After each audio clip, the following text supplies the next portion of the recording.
Alright, hello everybody! Today, malalaman na natin kung sino yung top 3 ng mga students ng ating school. Alright, so today we'll be learning all about sorting and all about limiting here in SQL. So hopefully nakakasabay pa din kayo and hopefully nakukuha nyo pa din yung mga clause na tinuturo natin.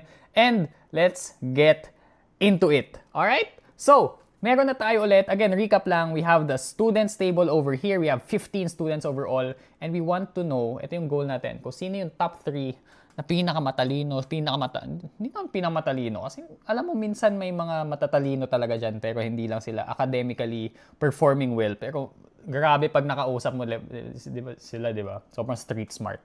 Anyway, so gusto natin makita kung sino yung pinaka-academically excellent dito sa batch natin today. Now, linisin lang natin to ng konti. So, select lang natin yung full name, and grade. Let's select that. Now, gusto kong ayusin yung pangalan, full name as, again, this is from part 2. Full name as, full name. And then grade as, grade. Alright? Ayan, full name and grade. Okay, now, here we go. In order to sort this, ano ba yan? Ano bang sorting, di ba? In-order natin siya. Order. Okay. Order by what? Order by grade. My gosh. Order by grade. Ayan, nakasort na siya. 65, 68, 75, 77. Pataas, di ba? Now, kung makikita nyo dito, hindi yung grade yung sinulat ko dito, pero yung grade. I mean, pareho lang naman kasi pinalitan ko yung caps. Pero pagka may alias kasi kayo, you guys can use the alias itself as the column name na talaga. So you guys can do that. Alright? Now, kung makikita nyo, bakit ganyan? Pababa siya. That's the default of MySQL.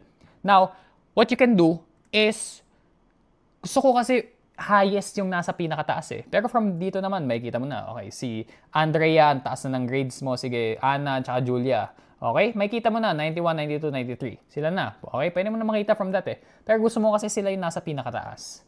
Kasi nga, may sense, di ba?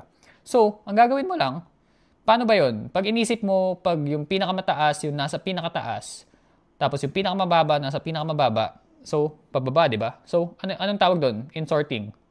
Descending, di ba? Descending order. Sort, order by descending order. Descending. O, di ba? Ayan na.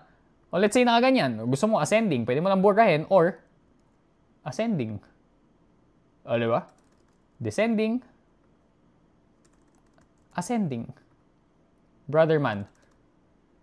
Part 4 is so quick. Yun na yun. That's all about ordering. So, descending. Ayan. Let's settle with descending. Now, gusto mo yung tatlo lang makuha. Ayaw mo kasi makita lahat yan eh.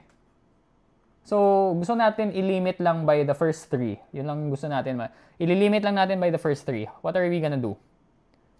Sabi sa inyo, SQL is very English. Limit. By ilan? 1, 2, 3. By 3. Okay. Guys, limit by 3. Yun na yun.